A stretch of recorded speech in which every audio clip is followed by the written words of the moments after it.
China holds unprecedented live fire drills off Taiwan's coast in protest to the controversial visit of U.S. House Speaker Nancy Pelosi to the self-ruled island. Lebanon marks the second anniversary of the massive explosion that wrecked Beirut's port and destroyed large parts of the Lebanese capital. And NGOs conducting search and rescue operations in the Mediterranean call on Brussels for help with the rise in the number of attempted crossings.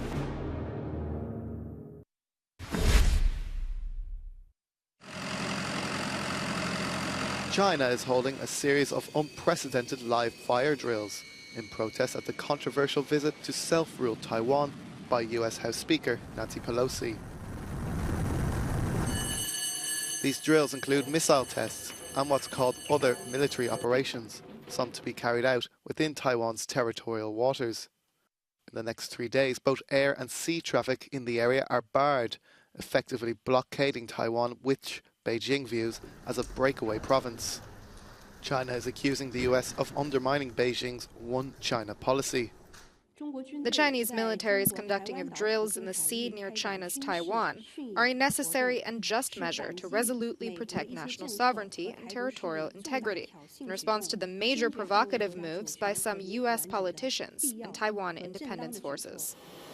Pelosi left on Wednesday saying the visit had been to show solidarity with democratic Taiwan. But in her wake there is growing unease at Chinese response.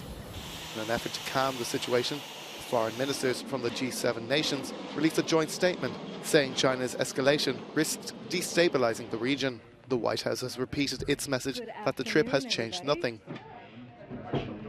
There is no reason for Beijing to turn this visit, which is consistent with long-standing U.S. policy, into some sort of crisis. There is no reason to do that. We have been very clear. There's no change in our One China policy, which is guided by the Taiwan Relations Act of 1979. That has not changed.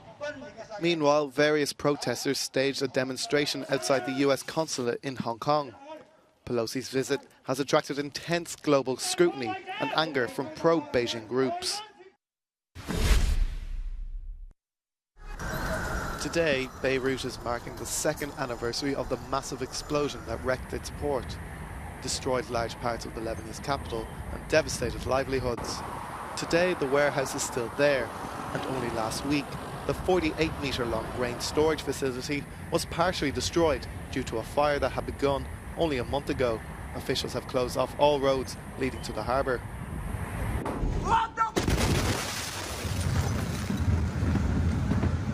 2 years ago, explosive materials were unsafely stored for years within the grain silo, triggering a gigantic explosion that shook the entire city.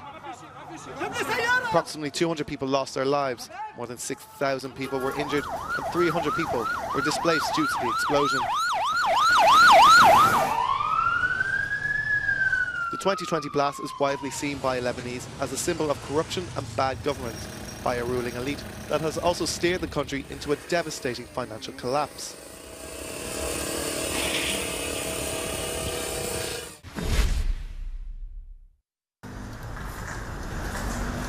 Lebanon remains devastated by a tragedy that has affected many families 2 years after the explosion in the port of Beirut. Among them, Paul and Tracy Nagir, the parents of Alexandra, one of the youngest victims of the explosion. Still in mourning over the death of their 3-year-old daughter, the family lives in grief and anger because of the paralysis of the investigation. We always say that we will fight for justice and for the truth until the day we die. And if we die and there's still no justice, I want Axel to carry on the cause too. It's important for me that he lives, from now, from a young age, this new life that has become our life, this life of struggle, for justice, truth, for life before August 4th. The family, as well as many other Lebanese, accuse politicians of complicity and negligence in the aftermath of the explosion. Lebanese MP and lawyer Melhem Khalaf had filed a complaint against the state on behalf of a collective of victims, but the investigations were also suspended. They plunged this case into political dispute. and turned the demand for the truth into a subjective matter, each one contesting it. Politicians must lift their hand off to the justice system so that it can first achieve the rights and then the justice.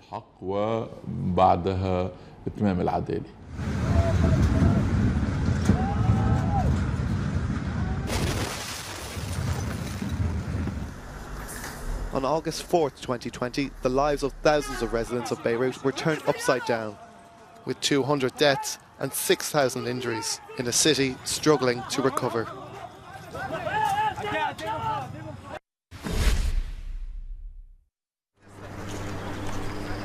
Europe's largest nuclear plant is completely out of control. That's the chilling warning from the UN's nuclear chief, who says the situation at Ukraine's Zaporizhzhia plant is getting more perilous with each passing day. Russian troops have been occupying the site since it was seized in early March, shortly after the start of their invasion. For any nuclear facility to operate normally and safely, there are a number of principles and norms that must be observed. And when we look at the situation, the very unique situation we have in Zaporizhzhia, we see that most of them, if not all, are being violated. Rafael Grossi made an urgent plea to Kyiv and Moscow, asking that experts be allowed to visit the sprawling complex in order to stabilize the situation and avoid a nuclear accident. Elsewhere on the battlefront, Russia's defense ministry claimed its missiles destroyed a depot containing weapons supplied by Poland in Ukraine's Lviv region. On the same day, Ukraine's military issued footage of its forces launching advanced mid-range rocket systems supplied by the U.S.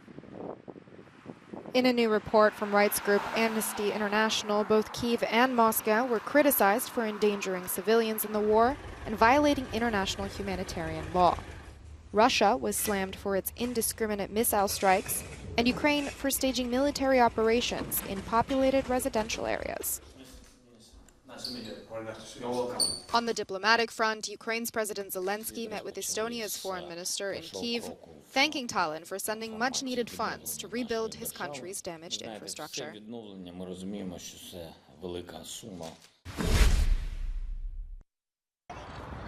Stores belonging to the Swedish clothing giant H&M Group temporarily opened in Moscow on Tuesday for a final sell-off before leaving the Russian market. Stores include H&M, H&M Home, as well as other smaller chains. People could be seen queuing outside the H&M shop at Metropolis Mall in Moscow. In a statement, the group says the stores will remain open until most of the stock is sold out. On the 28th of July, it was announced that H&M decided to sell its business in Russia amid the ongoing war in Ukraine. According to the Russian Ministry of Industry and Trade, the stores will be available for purchase by domestic or foreign buyers from friendly countries.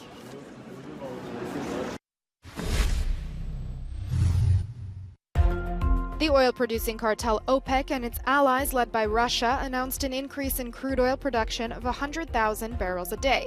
The minuscule hike is being seen as an insult directed at U.S. President Joe Biden, who recently visited OPEC member Saudi Arabia to ask the group to pump more to help the ailing global economy. The increase in output is the equivalent of 0.1% of global demand. Supporters of Iraqi cleric Muqtada Sadr are continuing their sit-in for a fifth consecutive day inside Iraq's parliament headquarters in the capital Baghdad. They're protesting a rival bloc's nomination for prime minister.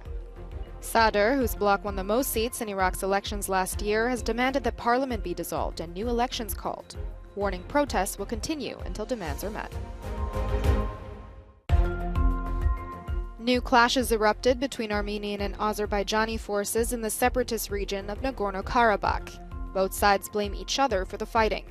Nagorno-Karabakh military officials said 2 of their troops were killed in an Azerbaijani drone attack, while Azerbaijan's defense ministry said one of its service members was killed by what it called illegal Armenian armed groups.